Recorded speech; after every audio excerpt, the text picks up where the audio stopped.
Welcome everyone once again to the Damage Report. I am still not John Idarola. I am Francesca Fiorentini, your babysitter for the week. How is everyone doing? So good to have you here. We got a great show for you. But hey, speaking about a great show, I host a show called the Bituation Room Podcast. So if you like me, listen to the Bituation Room Podcast, watch it live 5/8 Eastern on Sundays.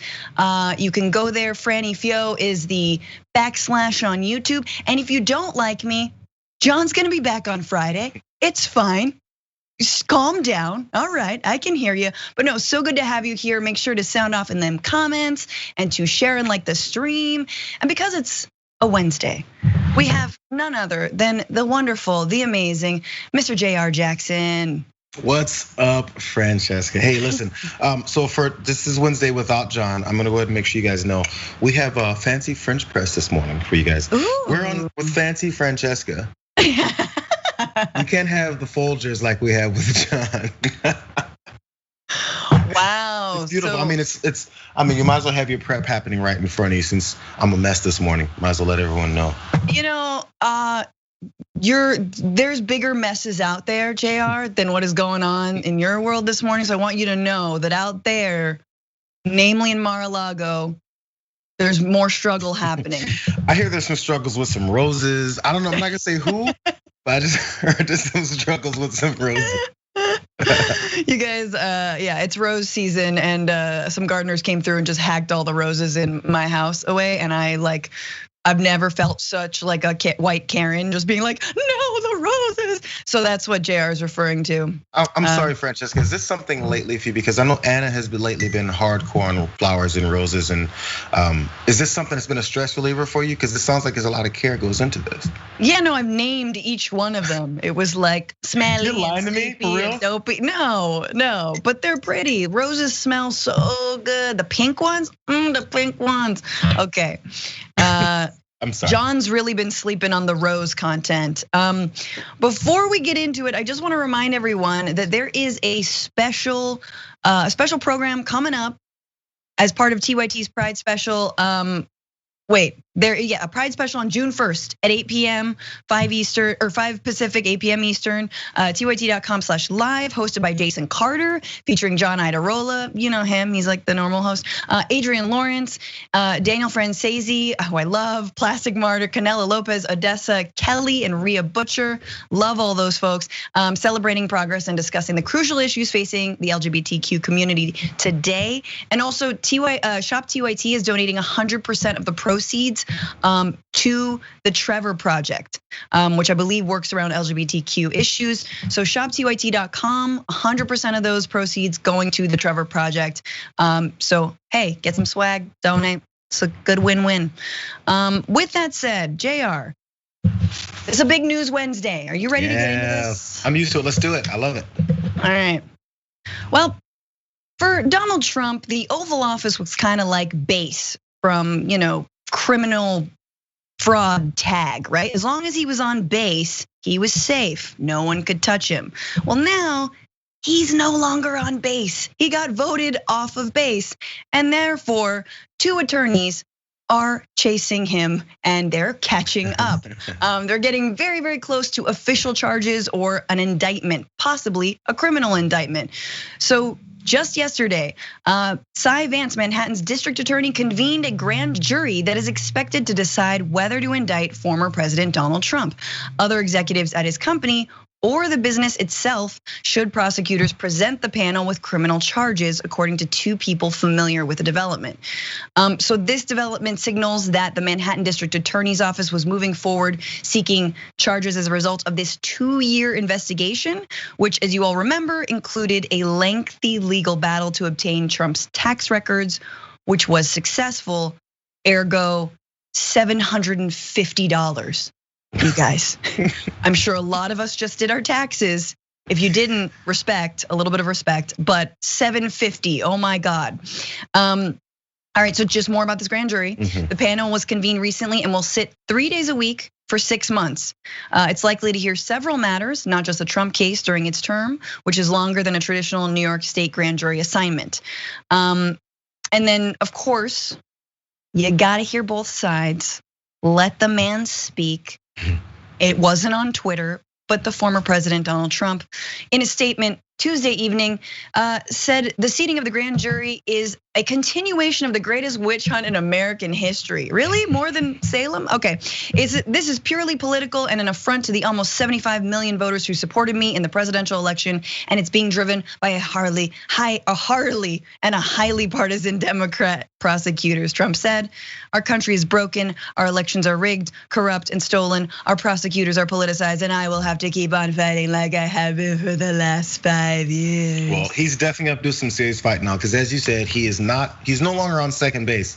He tried stealing again, didn't make it this time. So this time the umpires are on to him. I love the analogy. So if you haven't figured it out yet, I love the analogy. But so this is where we stand now. So Donald Trump is now, well, first off, the reason why he was so hardcore and wanted to make sure he gets reelected is because the cover for his immunity has been lifted. Now they're digging into his tax records, which we were asking for the entire time he was running for president and was president. And it was a continuation of, oh yeah, they keep auditing me. It's not really a big deal. Who really does that anyway? Everyone does that in modern presidential history. So he bypassed all those things, and we've gotten to the point now where he no longer has that cover, and that's when the criminals start squealing more and more and screaming out to the ether, this is more of a witch hunt. Again, there's aspects of his statement here that have been it's repetition. It's to the point now you don't have to, nobody reads his blog that much anyway. You don't have to follow everything he says to realize that he's saying the same thing. He went through the Russia line, another witch hunt. I've never had to endure as much as any other president. I could have told you all these things without reading that statement, by the way, because it's the same statement. And then pointing out that 75 million Americans voted for me. And I'm gonna have to continue fighting. That's all it is. You have to make sure you galvanize your supporters behind whatever it is you're saying. And then no matter what the case is, ignore what you're hearing from facts. Listen to me tell you, you voted for me, so therefore you can't listen to anything else. And again, I don't know why it continues to work. I have no idea why it keeps working. Yeah, absolutely. What's interesting about these two cases, and especially Cy Vance's case, which could be a criminal case, is that none of this, and remember folks, none of this has to do with anything he did during his time in office. This is all before. This guy could have just had a normal crime life, just a normal white collar crime yacht life. And he had to run for president. He just had to. And now, guess what? He's come under the microscope and he's under scrutiny. So again, the idea that he's being targeted, it's so unfair. He's never been treated as unfairly. Look, we haven't even gotten to the things, and we may never get to the things that he did while in office, right? Profiting off of his position, Ivanka's brands getting a leg up, et cetera, et cetera, et cetera. Mm-hmm. This is all stuff from before. So just to recap, right? There are two cases against him. One from Attorney General in New York, Letitia James. That's a civil case. And then this is the Manhattan DA, Cy Vance's potential criminal case. Trump is facing two investigations of his practices in New York. Both appear to have begun with the same man, Michael Cohen, the fixer, Trump's longtime lawyer and attack dog, who turned on Trump after pleading guilty to making hush money payments on Trump's behalf and lying to Congress. Vance's criminal investigation began in 2018 after Cohen pleaded guilty to charges stemming from the hush money payoffs made in the last days of the 2016 campaign to women who said they had affairs with Trump years earlier. Allegations the former president denies. Vance's investigation soon expanded as the district attorney sought to examine millions of pages of Trump's tax returns. Millions of pages. Obviously, you guys might have heard the news that Alan Weisselberg, who is Trump's longtime finance chief, has sort of been one of the main players in this. And his former daughter-in-law, Jen Weisselberg, has been cooperating with both inquiries. She's given investigators reams of tax records and other documents as they look into whether some Trump employees were given off the books compensation, such as apartments or tuition. I believe she's on record saying, yes, my child's tuition was paid for by Donald Trump. Like what? That's bold. I feel like after the college tuition scandal, like any other college scandal is like peanuts. Like, oh yeah, so Trump paid for my college tuition, whatever. At least I didn't, lie to get an SAT score. Well, yeah, and now we're ready to see whether or not, this is what I heard this morning, because when we hear things about grand jury, people want to a lot of times go, oh man, it's over, open and shut, that's it. And it's a little tough. And that's always my first assumption, but again, I'm not an attorney, so I don't have a clear-cut reasoning why. So I go and ask and look for other folks saying it. Now, the Weisselberg link is the thing, because he can always play dumb. He always had someone do the last step for him. He had this infrastructure in place to do all the cheating and the fraud and the tax evasion, all those things that he basically admitted he had done before. Yeah. You'd be an idiot not to do what I did. I'm paraphrasing his words on that. No, yeah, pretty much. You need someone who actually had the brains to carry out the last actions business-wise, and that was Weisselberg. So there's always that one link left of someone he needs to continue to take the fall for him, or else he's gonna finally be on the hook. There's enough ambiguity around what he definitely 100% knew versus what he carried out with the organization. So he could still go, yeah, it's called Trump Organization, but I didn't really run it. I mean, just my name on it. And Weisselberg is the bad guy. So now we pitted the last two criminals in the room together, and whether or not who's gonna burn the last of the drugs or flush it down the toilet, and which one's gonna swallow it and get caught pooping it out in jail. So we're at that point now of the criminals are now ready to turn on each other. And again, his former daughter-in-law, Weisselberg's, said it quickly. I think she was on CNN. Oh, he'll flip. Yeah. There's not, who wants to go to prison? Absolutely, especially not for this guy who will so quickly throw you under the bus as he has with pretty much everyone, including kind of the big one, which was his fixer, Michael Cohen. And I just wanted to play this clip from Michael Cohen's testimony to Congress, and he's being asked by AOC essentially to describe what the kinds of financial crimes that he was asked to commit on behalf of Donald Trump looked like. Take a look. To your knowledge, did the president ever provide inflated assets to an insurance company? Yes. Who else knows that the president did this? Alan Weisselberg, Ron Lieberman, and Matthew Calamari. And where would the committee find more information on this? Do you think we need to review his financial statements and his tax returns in order to compare them? Yes, and you'd find it at the Trump org. They go on to talk about how you inflate assets, and she's sort of playing dumb. She's like, well, how does that even work? And it's basically like, well, you underreport how many assets you actually have, and of course you overreport whenever you're trying to get a loan, and so you cheat the IRS through that. Just for some context. Here's one example. Both sets of investigators, this is Cy Vance and Letitia James, have sought documents related to a Trump estate in suburban New York. According to court records and people familiar with the efforts, where the then president obtained a $21 million tax break by agreeing to give up development rights and a tower in Chicago where Trump's lenders forgave $100 million of debt. So I guess he was president then. We need to talk about a relatively new show called the Republic, or UNFTR. As a Young Turks fan, you already know that the government, the media, and corporations are constantly peddling lies that serve the interests of the rich and powerful.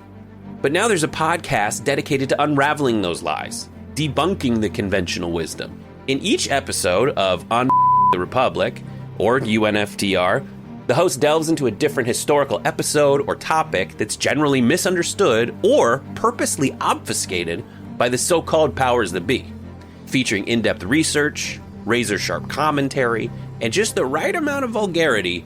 The UNFTR podcast takes a sledgehammer to what you thought you knew about some of the nation's most sacred historical cows.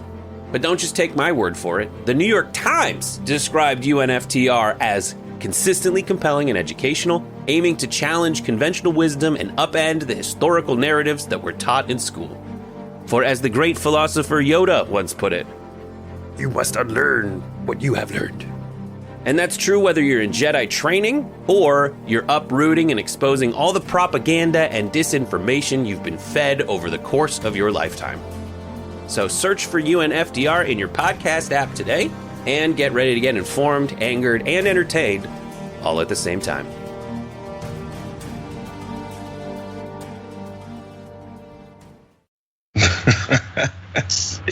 Why would he change what he was doing once he was president? Remember when he came in and he had that lady come out with the whole book of things that he's not gonna have any more knowledge upon because he's handing it over to his idiot sons or whoever else was supposed to be taking control of it. When it was pretty obvious that book had nothing to do with anything that he knew anything about or that he would be following to avoid. Of course, he was still connected to everything he was doing. It's again, he'll say one thing and then blatantly do the opposite, but then we're supposed to just let it go. Yeah. And the reason he thinks that way is because that's the way his entire life has been. It's worked out for him that way. Now the only question now is because there's that division. There's the thought that I had when he was voted out even. I was like, honestly, I'm still not looking at many things that I see definitely taking this guy and making him being held responsible for what he's done. Previous, present, whatever, to what he's done. I don't know if this is enough of a shot to him that's gonna lead somewhere. I'm still a little worried. Everyone gets positive, I think, a little too soon. Gotta be honest. No, I mean, no, of course, and the real thing is, like, would any of that, even a guilty conviction, it might bankrupt him. I mean, he's been there before. It might bankrupt him, but will it prevent him from like running for office again? Who knows? Maybe he could, maybe not for president again, maybe he could run for governor. Like, I don't know. I'm not sure how much of his political career is dead. It's never dead, especially, I mean, there's gonna be a Trump TV at some point. The problem is that look, if you keep on throwing your closest confidants under the bus, and if they're willing to flip on you, again, no honor among thieves, or in Michael Cohen's case, maybe a little bit of honor, just a little bit, because he's the only one that actually stuck his neck out, at some point you're burning through all these people so that the only one who's gonna work for you is like, Melissa Carone and drunk Rudy Giuliani, just like, or drunk Melissa Carone and drunk Rudy, or flatulent Rudy Giuliani, just like, oh, we're here for you, like that. That's the caliber of people you're getting. You're not getting the Alan Weisselbergs. I don't know how that's worked so far. Got to be honest, because everyone sees the clownish nature of the people that have worked for him, the people that tried to defend him, that are actually criminals themselves. It's Teflon Don, and it's the way. It's honestly, it's an indictment of our entire system. The fact that we can allow this blatantly to happen in front of our faces. He told us the way he works. He said to be an idiot not to game the system in a certain way to make sure the tax system works his direction. I don't know how much more corroboration to what we're gonna find out in this direct evidence you need, but apparently we need more than that. We need him to say, yeah, I did it, and I've been trying to hide it for years. Yeah. Hopefully absolutely, not. and the importance of like federal judges, right? Which his presidency was, one of the unprecedented parts of it was he appointed more federal judges than, I don't know, however many presidents previous to him. Clearly not Cy Vance, or clearly, yeah. Wait, no, Cy Vance is an attorney. The point is, legal things confuse me, and I'm starting to understand that both of these cases, walls are closing in, and we'll see what the grand jury does, right? It's good that it's moving on at least, so we can't sort of claim that there is no accountability, because it looks like there might be. So we got 6 months, it looks like. Exactly. Start the clocks. Let's move on to our next story. So I just have a question, which is like, how do you lick a boot? How do you truly like get your mouth around the heel of a boot, especially if there is like a pretty big heel on the boot that like makes the boot wearer have trouble like walking down ramps and standing like a human being. How do you get your mouth around Donald Trump's boot to lick it? Well, Governor Ron DeSantis has kind of a good idea on how you do that. So Florida Governor Ron DeSantis just signed a first in the nation bill that can penalize tech companies for deplatforming politicians. The legislation states that platforms can only suspend accounts for 14 days and will be fined as much as $250,000 per day for violations. The bill, believed to be the first of its kind, will take effect on July 1st. So, is this about Donald Trump? No, of course not. According to a statement from DeSantis, quote, "The bill is for everyday Floridians." Do we buy that, Jayar? All those Floridians that, first of all, I know you can get to the details of the kind of people that this is actually protecting, but that line, I was watching a piece of that press conference yesterday. That line got a standing ovation applause line when he was asked, so is this about Donald Trump? Because Donald Trump is now a Florida resident, as we already know. Donald Trump has been deplatformed off of Twitter and all the rest of them. Is this about him? And DeSantis' entourage behind him of goons were looking very upset, like, how dare you ask that question? We're gonna get you outside. And then he decided to flip it in Ron DeSantis' own twisted mind. This was a good moment for him because he said, no, it's about all Floridians. And by the way, since we're talking about Donald Trump, you're gonna deplatform him, but look, you let the Ayatollah Khamenei just run rampant talking about Jews all the time. So, and then everybody stood up and went crazy like it was just the devastating line of the year. So that's what they operate with. You need to build in your own audience. You need to build it. You have your own baked-in audience out there to applaud you. You need your goons behind you to make sure that those reporters that are asking normal questions are on notice that, hey, that's the kind of question we don't like around here. And that's what we've got now. Now, by the way, this whole law, which again, I know you're gonna get into, is not much basis for what you can do. And all this stuff they're claiming to be able to do, which is the reason why they didn't like that question, is because it is simply a signal to Donald Trump. Like, I got your back still. I'm still here trying to find my mouth around that boot. Yeah, no, and again, it's like please anoint me. Once again, it's like, I mean, Matt Gaetz, I don't think he's gonna be next in line, but we are waiting, like, who is the former president going to anoint as his successor? Spoiler, no one, it's gonna be him. He wants it to be him no matter how much of a crash and burn a presidential campaign might be, more so than the last one.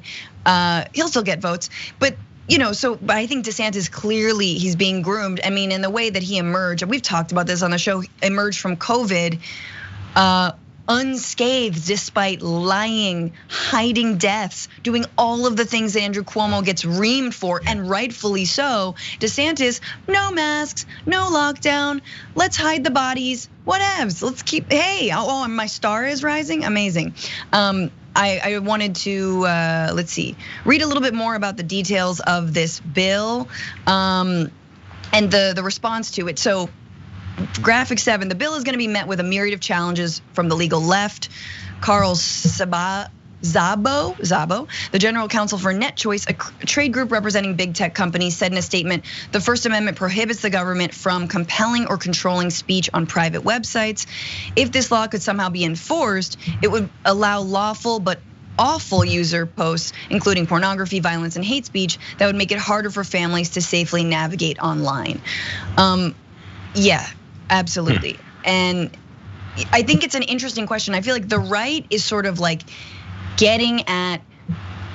they're getting at the same issues that folks like Bernie Sanders and Elizabeth Warren have been talking about as well, which is that these tech companies are way too big and they shouldn't have the end say on what kind of speech like is allowed to remain on the internet and what should be taken down, right? That shouldn't be left to the hands of private companies who have a profit model at the end of the day, right? Yeah. At the end of the day, it's not profitable for them to have someone who is inciting a riot, but almost like they love it until it's like too much, and now they're like, oh no, now he's got to go. But like, we really enjoyed making a lot of money from Trump while he was doing all of the inciting. Yeah. So all these regular Floridians that he's saying he's looking to make sure he's protecting, how is that going to be reported?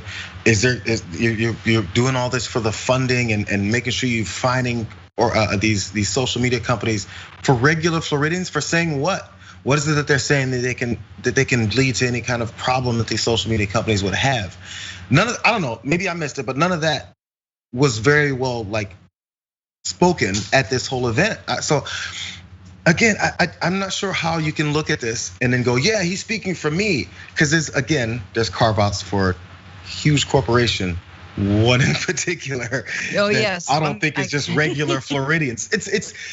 Again, I mean, it's so blatant. You can say one thing, and then if someone reads the first 2 sentences of any article about it, they can discover the real thing. I don't know why we can't just have that normalcy in this country. It's so odd to me. I didn't read every detail of this whole thing. I don't know the entire 22 pages or whatever he did for this whole thing, but I do know what it has in it because people that do read it give you a nice recap without any kind of biases that you can, claim is fighting against your real beliefs on the subject.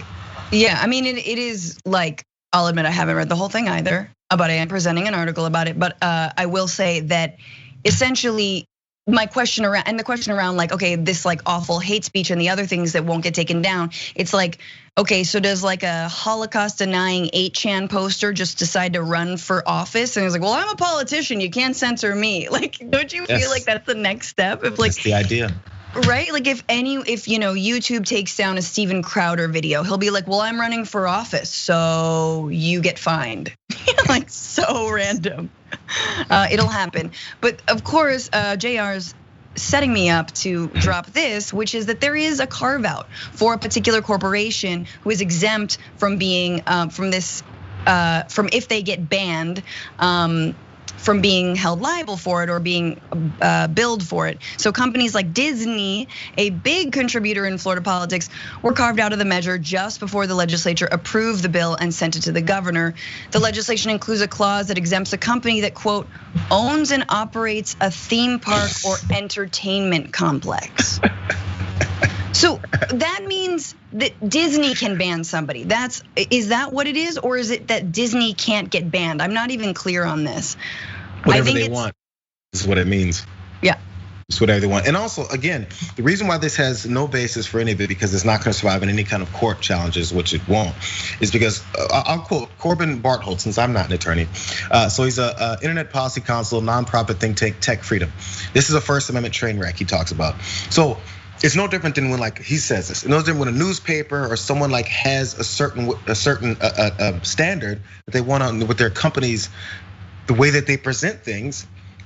This is a First Amendment issue for these same companies that do the same as well. So they can tell you, we don't allow this kind of speech on our website. We don't allow lies. We don't allow blatant disregard for democracy. We don't allow people to coalesce and put together maybe an insurrection in the United States, things like that. We can block people from doing those things, or we don't care who you are. You can be president of the United States, but if you're part of trying to make sure that you solidify your power as a dictator in this country that's not supposed to have one, we can keep you from using us to get to that means. I don't know why that's a hard thing to understand.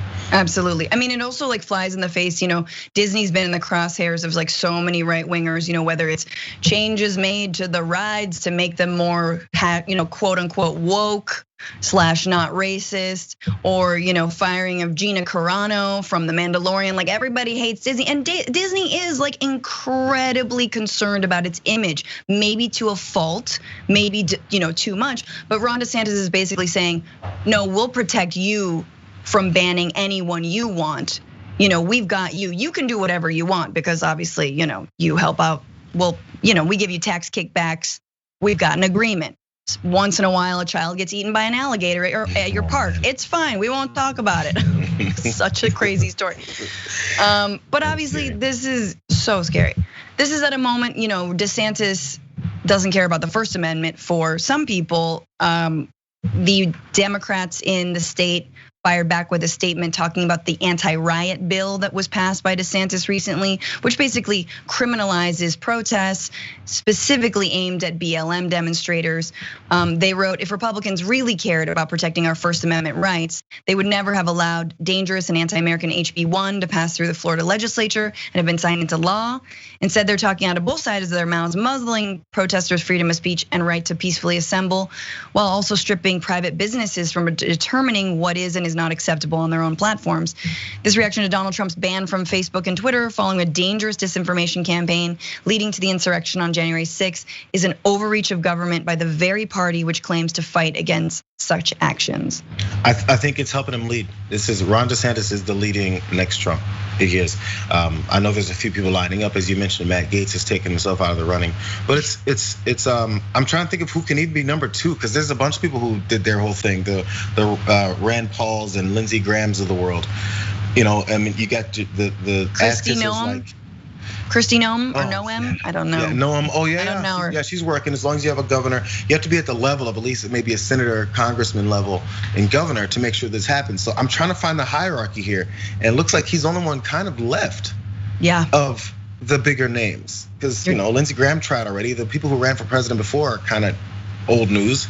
Yeah. He's a new voice. It's helping him. Absolutely, you're totally right. Well, okay, so the bigger question is, does conservative media have an anti-conservative bias? We've heard that. And if you needed any more proof than your QAnon cousin, studies are firmly saying that no, it doesn't. In fact, maybe the opposite. So in February, a New York University study found that claims of an anti-conservative bias in themselves amount to a form of disinformation. Quote, no trustworthy large-scale studies have determined that conservative content is being removed for ideological reasons or that searches are being manipulated to favor liberal interests, the report stated. And you guys have seen these, but just to remind you, it seems like the opposite is true. Of course, Facebook, for example, is a platform that is not forthcoming about its top performing videos. It is not forthcoming about anything. It probably doesn't even track them. It's sort of see no evil, hear no evil, oops, insurrection. And there's a great account you guys should follow called Facebook's Top 10, and it uses Facebook's own app called CrowdTangle to list and assess which videos and which posts got the most engagements, got the most shares. And so this is just from yesterday, okay? Top performing videos, link posts by US Facebook pages in the last 24 hours are from number 1, Franklin Graham, Fox News, Franklin Graham, Sean Hannity, Ben Shapiro, Dan Bongino had a slow day, Ben Shapiro. Franklin Graham is the son of Billy Graham, a televangelist, obviously. It's a murderous row of libs taking over our social media pages and making sure that conservatives don't have a voice. Similar to the way that straight white males no longer have any voice in America either, because that's the way we operate in this country. We make sure we eliminate the voice of the most powerful, the most corrupt, the most anti-inclusive group of people in our country, but we keep seeing their names pop up. Again, it does not have to make sense. It just has to be said. And their people will take it in. You give them that information, you give them information about the New York University study, you know what they'll say? Oh, that's a New York University study, those libs over there. Oh, really? You're gonna look at Facebook's information about what happens? Facebook is the one that's banning us. Of course they're gonna lie. The degree to which that they think people have this whole long out thought process of how they're keeping them from saying the things that we keep having to hear them say. Yeah. By the way, man, the plan that has to go into this kind of execution is astounding. And honestly, these people are geniuses if they're able to get ahead of every one of these games to make sure this happens. Because again, if I can never hear Franklin Graham, Fox News, Franklin Graham, Sean Hannity, Ben Shapiro 7 times, then I'm a happy person, but I don't know. And this is consistent, right? And it's elevated Dan Bongino, and like obviously if Trump were on Facebook, it would be Trump posts. We're talking about Ron DeSantis's new free speech bill, anti-big tech bill, which sounds better than it actually is. It's just penalizing companies for keeping politicians off of their platforms like Donald Trump. So other states are following suit. According to a New York Times tally from this month, at least 38 states have proposed more than 100 bills designed to address big tech's content moderation policies.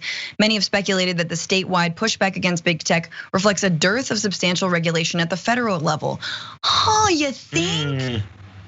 Maybe. And this is again what makes me so mad about Democrats. It's like this is fertile ground to talk about breaking up big tech. This is absolutely the moment to do that.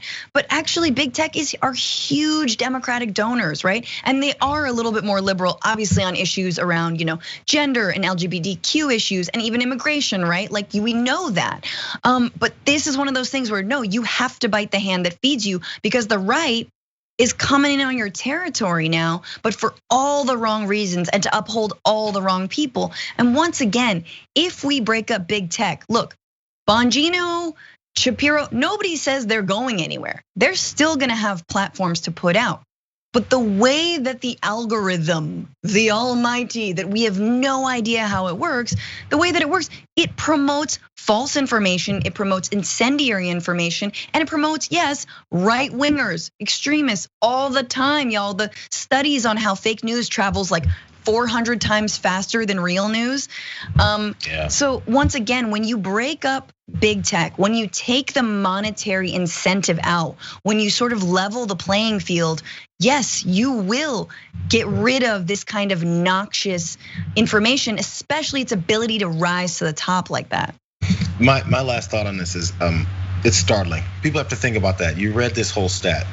38 states have proposed more than 100 bills designed to address big tech's content moderation policies. So people in these 38 states, latest being Florida here with Ron DeSantis and this show. How does this address issues with your health care? If you've been sick, if you're worried about how you're gonna pay those bills, with your rent, with your loss of job, with student loan debt, things like this that actually affect you, what is this doing for you? Have there been 100 bills across 38 states to address those 4 or 5 issues I just listed?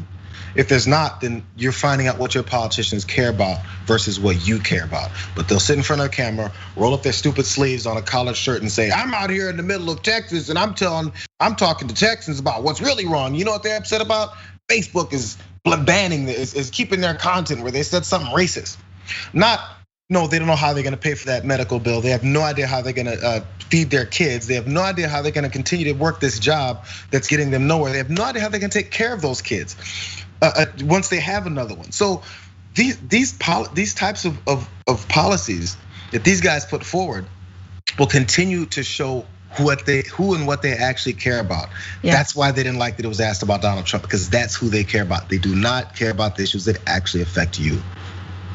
100%. And a lot of times they're hearing that same thing, like, we're being censored, they hate the right. And you're like, oh, on Facebook, cool. So if I'm seeing this, I don't think you're being censored here, Brandy. It is no myth that the wealthy fail up. Thanks to Congress, it might become law. So Congress is looking at Jeff Bezos and is like, oh, poor baby. Because his space flight company, Blue Origin, lost a multi-billion contract to Elon Musk's SpaceX. And Congress is now prepping the grounds for Bezos to win the contract anyway, ordering NASA to make not 1, but 2 awards. What? This is according to The Intercept and Ryan Grimm's reporting. The order would come through the Endless Frontier Act, a bill to beef up resources for science and technology research that's been debated on the Senate floor this week. An amendment was added to that legislation by Senator Maria Cantwell of Washington, a Democrat, to hand over $10 billion to NASA, money that would likely go to Blue Origin, a company that's headquartered in Cantwell's home state. Yes, it all makes sense. So here's an extra amendment that's like, I know Bezos didn't win, but here we're just gonna give it to him, and just a cool 10 bill. What else could we do with that money? Nothing. Just specifically. Yeah, specifically what it's about. The Bezos space company had been competing against SpaceX for a contract to put astronauts on the moon, the first such trip since 1972, but lost the bidding process with a price tag twice that of SpaceX. Cool. NASA announced the award to Elon Musk owned company last month. So this is billionaire versus billionaire and government money. In a lot of ways, taxpayer money. Where are you at on this, Jayar? So this is where, my kid is playing on a baseball team right now, right? He's doing well, his team is not. There's issues here and there with the way we practice, the way we teach these guys, and they have issues when they play their games. They have not won a game yet. So, you know, I'm teaching my kid during this tough season for him, hey, you gotta learn how to lose sometimes. And then when you lose, you find out what you did wrong and maybe you get it right the next time. And then we build on that. You're only 9 years old. You got the rest of your life ahead of you. Because you wanna teach the kid, no matter what he does, outside of athletics, when you compete for something, you do the best job to beat the other guy out. And when you beat the other guy out, you win. If you lose, you move on, you fix it, you do it better next time. So you can learn from that. I don't know why we don't teach adults that, or certain adults that, because if your company loses out of a bid for some kind of space exploration grant because someone else maybe had a better proposal, maybe they had connections, because that's really how DC works, let's keep it real. But maybe his connections were different or better, which is a bad thing. But you lost. So do I get to tell my kid after the season's over, hey, we lost all these games, go to the board of this little league and tell them, hey, you know, we lost, but you should give us like 6 or 7 wins too, just because, you know, we're in here, aren't we? People Yeah. say, why would we do that? That's weird and unfair. For some reason, adults can do that. Adults can say, no, give me $10 billion more because my name is Jeff Bezos and I lost that contract, but give me more. From who? From us. It's not even just like a free $10 billion. The way we toss money around to rich people that don't need it to do things like this is like, it's become so normalized that we don't have to even think about it anymore. We don't think, man, that's $10 million. Where's that coming from? But if we think of $1 million, $10 million, and we're like, we're gonna put it towards climate change. We're gonna put it towards social programs, towards family services, childcare care, healthcare, any of that stuff. We go, well, where's that money coming from? My pockets? Where's this $10 billion coming from? This extra $10 billion coming from that's going to Jeff Bezos? You know, do we care?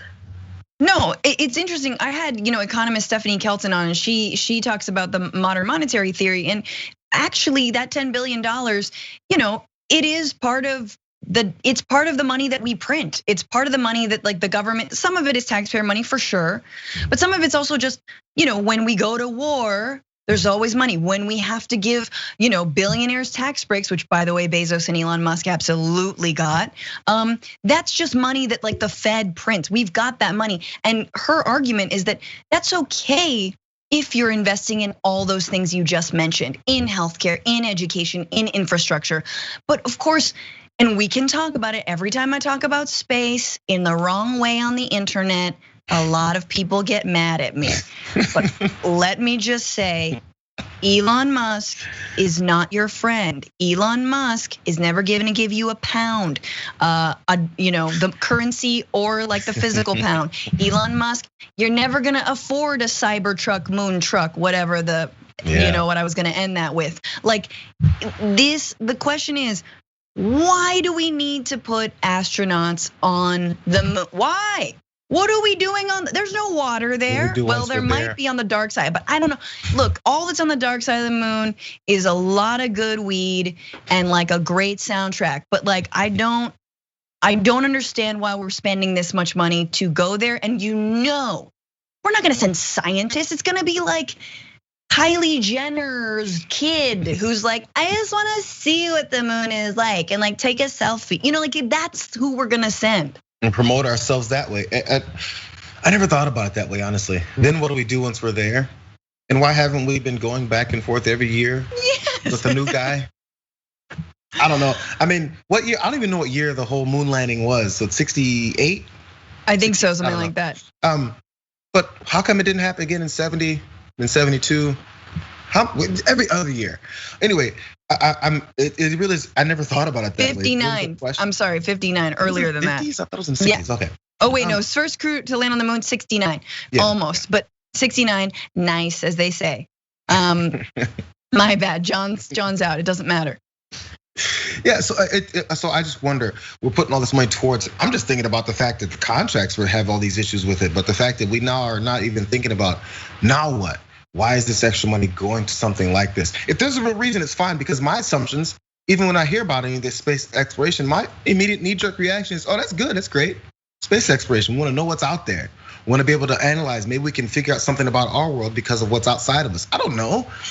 Maybe that's been said and I just miss it. But you've now turned me into like an anti-space exploration person just with one thought. Thank you, I've done my job. No, I think a lot of people's critiques who like space, and this is a critique that I think is really important, is that yes, space, but why does it have to always be via billionaires like Elon Musk and Jeff Bezos who've spent their time on Earth like reaping incredible amounts of profit, not paying their fair share of taxes, exploiting and squeezing their workforces in order to make this amount of money. No one should be a billionaire, et cetera, et cetera, et cetera. But of course that money does wonders in Congress. So just for context here, Blue Origin, which is Bezos's company, spent $625,000 lobbying the Senate in the first 3 months of 2021, according to lobbying disclosure records. Among that spending was $50,000 to a team of lobbyists at a firm called Clark Hill that would specifically focus on the moon landing program. And of course, it bore fruit in the form of this amendment that says, hey, let's still give a $10 billion contract to Jeff Bezos, even though Elon Musk won it from Maria Cantwell. If you're in Washington, you should absolutely call her office. But it was met with some pushback. So Senator Bernie Sanders is pushing back on a plan to give a $10 billion space contract to Jeff Bezos, even though he lost the original one. He is introducing a last-minute amendment to eliminate that $10 billion contract to Bezos, and writing on Twitter, Jeff Bezos is the richest guy on the planet. He's gotten $86 billion richer since the start of the COVID pandemic. Does he really need $10 billion from Congress for space exploration? No, he doesn't. I think it's a simple answer to that question.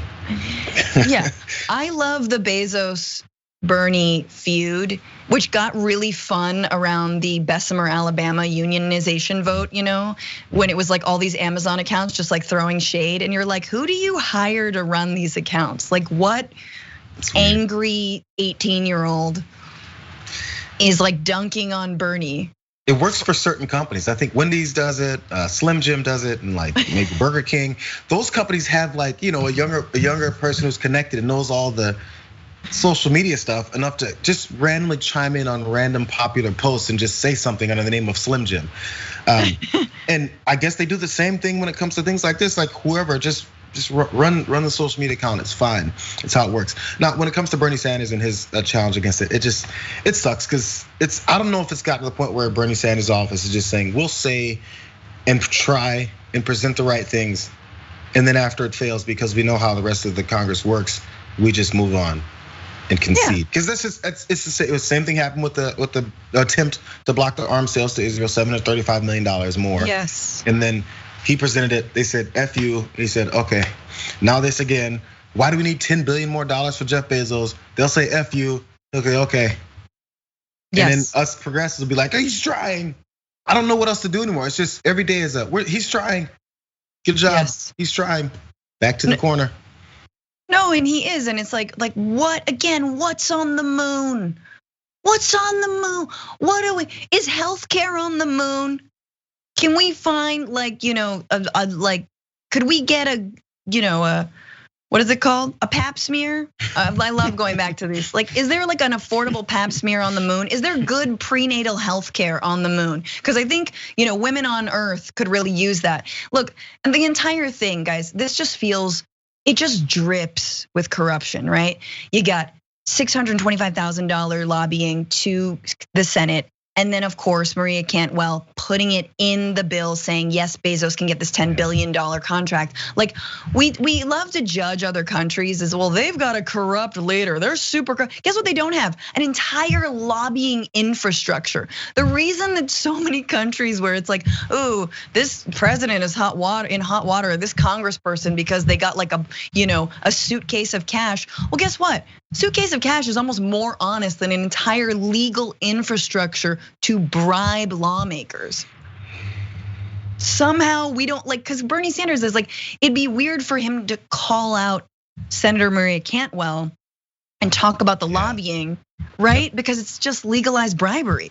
And then when you get in this, then it's Bernie Sanders attacking Democrats, when in reality, what you should see is, wow, Democrats are doing the same things the Republicans do. They've been bribed. That's not the narrative. The narrative is, oh, look at this infighting. Yes. Not look at the truth that's just been revealed. Just the infighting, and look how Bernie Sanders is looking to disrupt everyone. And his battles with Jeff Bezos, oh, he's just like Donald Trump. It's just anything to delegitimize the point, which is a very simple one, which is easily put in that tweet that we keep seeing. It's very straightforward, what he's looking for and what the problem is, but we overlook that part somehow and add things to it. My last thought is that I had no idea there was the politics of pap smears, but I'm gonna have to start looking into that too. Every year they get more expensive, ladies, you know what I'm talking about. And you're like, why? Has the speculum suddenly become comfortable? No, like what is the advance you're making that this costs $15 more?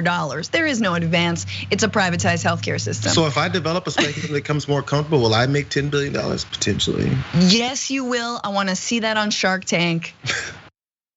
Is that still a show? I don't know TV shows. Not at all. I have no idea. No, I don't know if it is either. I mean, I don't know TV shows at all. No idea. I love it. Little League, I got you. Television, nah. All right, well, let's move on. I love this story. Oh God, literally, oh God. some look at Black Lives Matter or Marxism or critical race theory or intersectionality and start thinking, who could be behind all this? Could it be Satan? And that is exactly what some American bishops actually believe. And to combat these supposed demonic forces, they are conducting exorcisms. This is real, guys. In Portland, Oregon, Archbishop Alexander Sample led a procession of more than 200 people to a city park on October 17th, offered a prayer, and then conducted a Latin exorcism rite intended to purge the community of evil. The event followed more than 4 months of racial justice protests in Portland, mostly peaceful, but sometimes fueling in violence and riots. On that same day, over in San Francisco, 600 miles to the south, Archbishop Salvatore Cordileone, good name, crazy man, performed an exorcism ceremony outside of a Catholic church in San Rafael, where protesters had toppled a statue of Father Junipero Serra. Wow. I didn't know you could exorcise a park. I thought you had to exorcise a person. In a park. They got the subject and the verb mixed up. Absolutely. Here we have Lil Nas X, who I'm sure they can't wait to try and exercise. But he definitely does work out, so I don't think he needs it. He looks fine to me. I wonder, so is this, I'm always looking for what's the end point, because it's always money, first of all, but where do they financially benefit from their exorcisms of the air and of the grass and the trees in the park, where a protest took place? Again, every time, I feel like I said this, I'm not sure if it was on the main show or if it was on TDR last week. Every time someone wants to have something to say about it, we have to have this whole outrage about what it is that they're doing, and then find a way to shut it down without any reality for what they just said. I forget who it was. It was some politician that said, I can't get why all this Black Lives Matter stuff happens anyway. Well, if you listen, we'll tell you why all this Black Lives Matter stuff happens, and you don't have to guess anymore. You don't have to say, man, they just want to come out here and riot in the streets. Or you could address the fact that police brutality has been killing black folks at this rate, and based off of absolutely nothing, and that our entire judicial system is targeted and biased. Listen to it, and then if you can address those issues, then you can start acting clueless. Like, well, we addressed all the issues that are the problem. You guys are still running around in the streets getting mad, throwing up signs, and then some riots break out. They don't want to address the issue. They just want to say the issue is non-existent, and these folks are just out here getting angry about nothing. It doesn't make any sense. So the next step then is to have a couple archbishops and Catholic priests come out and start exercising the air, because that's what it is. It's just in the air. They're afraid of the evil in the air, but they're not afraid of the COVID in the air for some reason. It's just it's this weirdest approach to just normal things. What's gonna happen? What did you see in the air? I would love to see how he started this exorcism. I know. Like usually on a person, they may do some exorcism and say there's this evil spirit in the human and they're losing their minds. At least that's something you can say is right here. Which part of I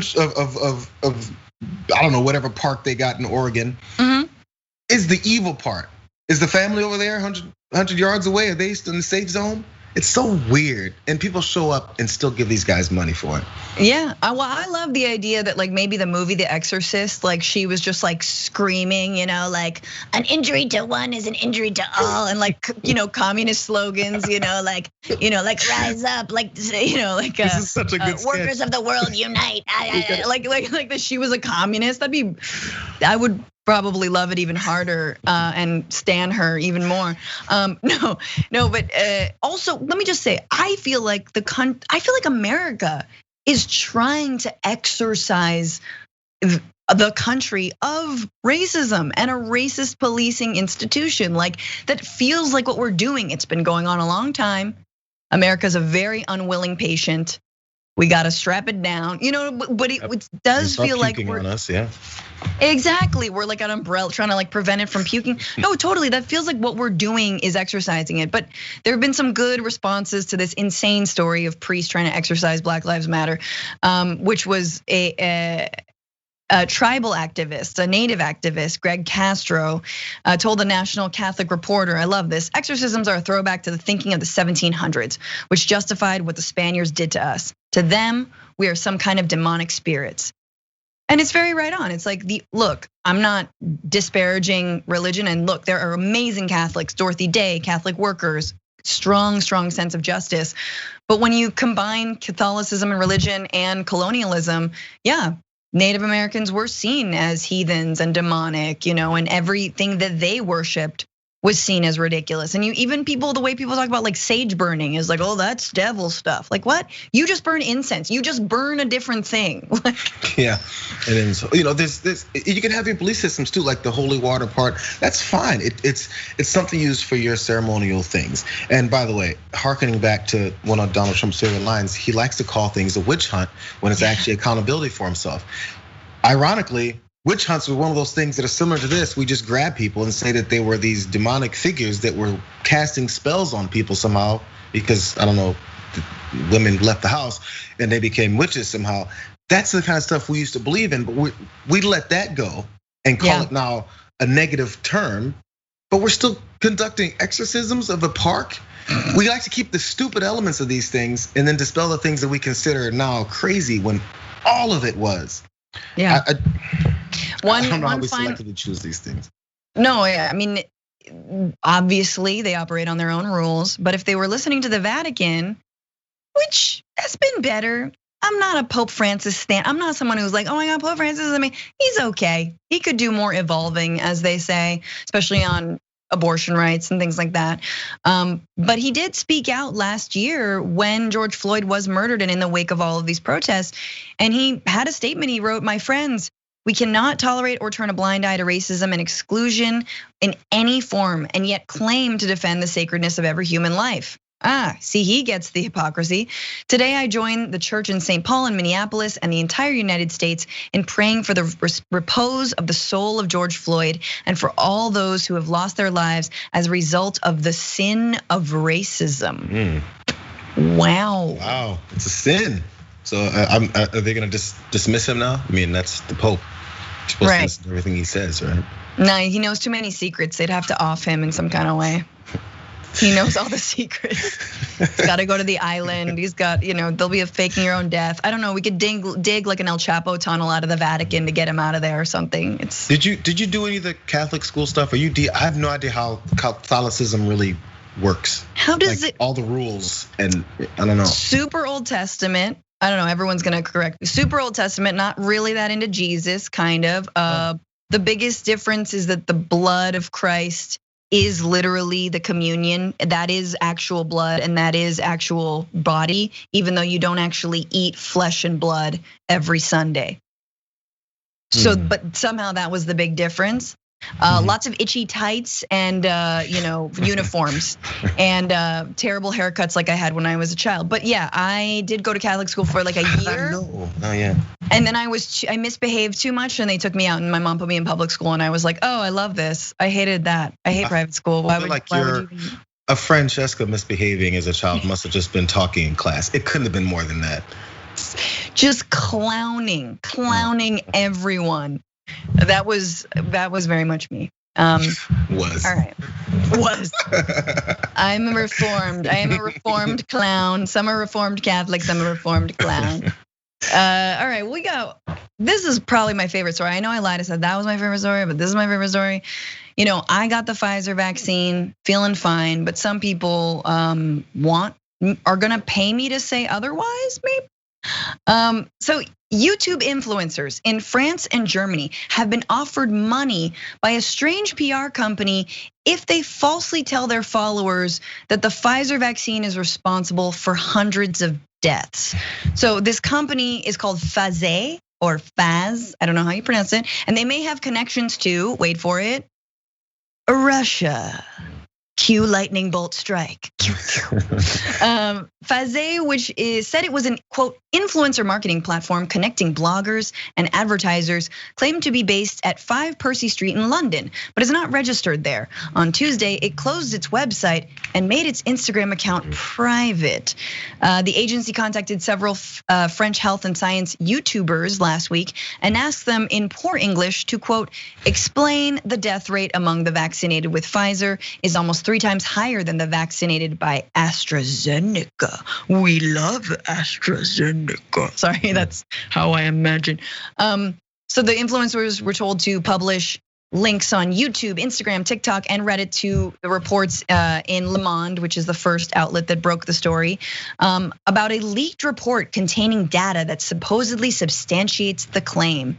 And so one of those influencers went to Twitter and posted like what had happened and what he received. So he writes, "It's strange. I received a partnership proposal which consists of breaking down the Pfizer vaccine on video. Colossal budget.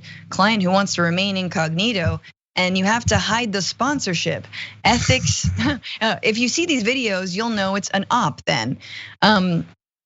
And I think he continues to post. Just before you, I just want to read the whole thing. This is part of the email that he received. It says, "Important. Don't use the words advertising, sponsored content in your posts and stories. They should look like advice to the audience. Present the material natively. Act like you have the passion and interest in the topic. Present the material at your own independent view. Tell them the mainstream media ignores this topic and that you decided to share it with your subscribers. But a question like, why some governments actively purchasing Pfizer vaccine, which is dangerous to health of people?" They said the people, but I just wanted to do it like that. Like, oh my God, guys, hey, you ever wonder why like hundreds of people are dying from the Pfizer vaccine? Can I have my money now?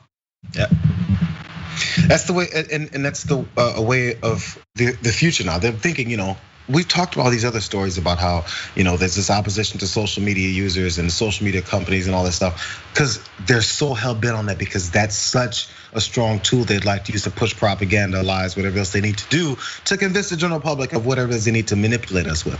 The problem has been there's way too much information along these lines, many of which is true, many of which is false. They have to make sure they flood the whole system with too much of the misinformation that people just kind of go, well, I saw this one influencer do it because I listened to whatever Kylie says. Sorry, I'm not implicating Kylie in this specifically as if she got any of this. But that's the general idea, to make sure that we use what we hate while we say we hate it for our own benefit. It's the manipulation of the entire system. And I don't know why they don't think people, maybe some of these influencers be like, this is weird. I'm gonna go public with this, because that's what influencers like to do. They like to make news. They like to get known for something. And maybe it's not always just about money and the potential partnerships and ad money they can get for this. Maybe a few of them actually believe in the things that they do and say, and that's where the surprise came for these guys. Totally, I love how it's like they're trying to fire festival their way into like the vaccine disinformation, But weirdly, they targeted like science YouTubers who, look, I'm not saying they've got PhDs, but they talk about science. They know a bit about vaccines. You're not targeting lip gloss, folks, or makeup artists or whatever. You might have wanted to target them if you want people who are gonna be as gullible around like, bogus vaccine science. Of course, what's the Russia connection? Just, to actually seal that deal. The French investigative website Fact and Furious, which I love that name of a site, but I also like slightly sus, posted a mail or email describing Pfizer's budget as quote considerable, and the fee as the rate you wish. According to LinkedIn, Pfizer's management comes from Moscow and has worked for an agency reportedly founded by a Russian entrepreneur. And apparently this is like not unique. So Russian and Chinese PR companies obviously want to promote their own vaccines, which is interesting because that's not what they did here, and I want to talk about that. But an EU study last month accused the Russian and Chinese media of quote state-sponsored disinformation aimed at sowing mistrust in Western vaccines by sensationalizing safety concerns, making quote unfounded links between shots and deaths in Europe, and promoting Russian and Chinese vaccines as superior. But AstraZeneca, right, isn't actually either a Russian or a Chinese vaccine. I think the Russian one is Sinopharm, and Sputnik, of course, is Russia's. But they still want to take, Pfizer down a peg. I mean, it's weird though. Again, if you think about it, the general approach to distrust in the vaccine, maybe a certain small percentage of it is based on certain ones, but I haven't heard many people who are curious or distrusting in the vaccine to go, well, yeah, Johnson & Johnson, I don't trust that one, but I do trust AstraZeneca. And I don't trust Moderna. Like, usually it's across the board. It's not really many things where people will go like, yeah, I'm gonna take that vaccine, but the other one. There's some, I'm sure. But as far as the broad range of people who want to push down the vaccine use, it's never based off of which one. Right. It's usually based off of vaccine. The vaccine does this, it does this, it does that. Which one? We don't really always say that. Now, there has been that stuff, but I don't think they're hitting their target necessarily with this kind of approach. No, yeah. I mean, what's interesting to me is that you're basically saying that the large majority of disinformation is basically from anti-vaxxers and right wingers from Fox News to, Dan Bongino on Facebook, who are like, yeah, no, distrust all the vaccines. This is actually countries that are like, no, trust ours more, trust ours a little bit more, even though they're less effective. Maybe you need 3 Sputnik shots to get to 1 Pfizer. For me, obviously, this is something I've been griping about since the beginning of the vaccination rollout, which is the fact that we should have the same vaccine, that intellectual property rights around this stuff are total BS, and that we would easily nip it in the bud if you just had broader access to the vaccine, if there was more internationalism when it came to global health crises, if obviously Trump hadn't entirely left the World Health Organization, because that's what authoritarians do. Like, they're like, no, me first, me best. That's it. Said it at his inauguration. Absolutely. I alone can kill 500,000 of you. God, imagining knowing then what we know now about Donald Trump, I would have never voted for him, Jayar. Let me just tell you, I feel like he was a massive failure. Who would have known? It's like he didn't tell us this. My final thought is this, so the common denominator here is the money, of course, but it goes across both realms of it. So the money based off of, we wanna make sure our vaccine is this one versus that one. We can't have this normalized version of the vaccine, or at least shared information amongst the world because the world was infected. Yeah. We can't have a common approach to it because of money. That is the only reason. Let's keep it real. And then this initiative to get these influencers to make sure they down one versus another, it's money, because they know, again, during this entire year and a half of all these issues that people have had, everyone's had their financial problems. People have lost jobs. People's influences have been off. So people have gone maybe more on the internet to try and make some kind of money, and maybe they've had some success. So the struggles people have financially because of what happened in the world, and just naturally whatever else happens with the levers of power, it's all based in people needing more money. So once people are in this position of, oh my God, how am I gonna eat? They're like, if you'd like to sow some disinformation, we'll give you money so you can eat. They like getting people in positions where they're vulnerable and need it, and then you use them to spread disinformation because you want to make more money. If we eliminate the money aspect of this, we might actually get somewhere. But instead, we're fighting over because people need to make money off of worldwide pain. Absolutely, no, 100%. And also think about all the anti-vaxxers influencers who'd be like, I'll do that. Hell yeah, I don't even believe in the vaccine. I'll disparage Pfizer for $100,000, sure. Jayar Jackson thus concludes a Jayar Wednesdays. I don't know, what do you call your Wednesdays? Big News Wednesdays? Oh, well, I think John started tossing in Big News Wednesdays, but it was always Jayar Wednesdays, yes. Yes. I believe there'll be a Jayar Fridays on the main show today. Not today, Friday, obviously. So on Friday, I'll be doing the main show, second hour. Took a 2-week hiatus, AKA Brett said, we're not gonna have you do the next 2 weeks. And I was like, okay, that's cool. I'm excited for you to be on the Friday show. It'll be good. You're leading it, right? Yes, for the second hour's worth, unless something changes. Yeah. Jayar always comes with some of the best stories in those morning meetings, and very grateful for him. As always, Jayar, be very well, and thank you all. Thank you. Well, I'm gonna go crash the Bituation room at some point. Oh, that's right. I know it's a weekly, sadly, but I would love to have you.